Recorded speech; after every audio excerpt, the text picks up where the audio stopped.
Welcome to our channel RK investor zone. Today topic is stock మార్కెట్లో trading చేస్తున్నప్పుడు పాటించవలసిన నియమాలు.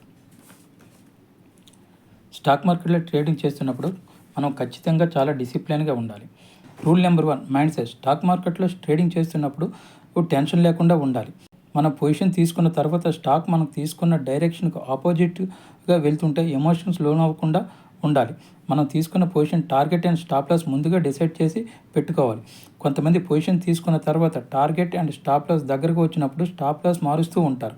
అలా టెన్షన్ పడకుండా ఫిక్స్డ్గా టార్గెట్ అండ్ స్టాప్ లాస్ ముందుగా పెట్టుకోవాలి.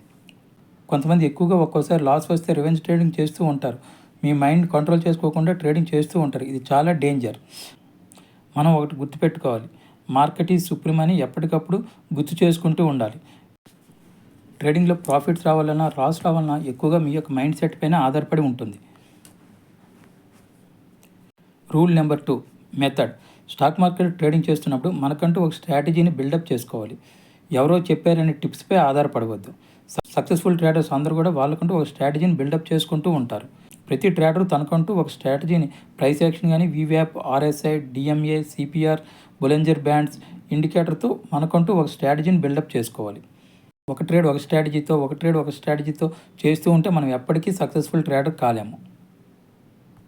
Third rule, money. స్టాక్ మార్కెట్లో మనీ కాపాడుకోవడం చాలా ఇంపార్టెంట్. ఖచ్చితంగా ట్రేడింగ్ చేస్తున్నప్పుడు మనం స్టాప్ లాస్ పెడుతూ ట్రేడింగ్ చేసుకోవాలి. ట్రేడింగ్ అనేది గ్యాంబ్లర్ థియరీ కాదు, ప్రొఫెషనల్ థియరీ. గ్యాంబ్లర్స్లో కాకుండా ప్రొఫెషనల్గా ట్రేడింగ్ చేయడం నేర్చుకోవాలి. గ్యాంబ్లర్ అనేవారు స్టాప్ లాస్ లేకుండా బెట్టింగ్ కడుతూ ఉంటారు. ప్రొఫెషనల్ ట్రేడర్ అనేవారు స్టాప్ లాస్ పెడుతూ ట్రేడింగ్ చేస్తూ ఉంటారు. అందుకే గ్యాంబ్లర్లో కాకుండా ప్రొఫెషనల్గా ట్రేడింగ్ చేసుకోవడం నేర్చుకోవాలి. సాధారణంగా ఒక ట్రేడ్కు 1% రిస్క్ తీసుకుంటూ ట్రేడ్ చేస్తూ ఉంటారు. ట్రేడింగ్ అనేది ప్రాబబిలిటీ మీద ఆధారపడి ఉంటుంది. మనం గుర్తుపెట్టుకోవాల్సింది ఒకటి ఉంది, ట్రేడింగ్ అనేది probability game, not a gamblers game. ఈ ట్రేడింగ్ అనేది 60% మైండ్ సెట్ పైన, 30% మనీ మేనేజ్మెంట్ పైన, 10% మెథడ్ పైన ఆధారపడి ఉంటుంది. మీకు నచ్చిన ఒక స్ట్రాటజీని కామెంట్ రూపంలో తెలియజేయండి.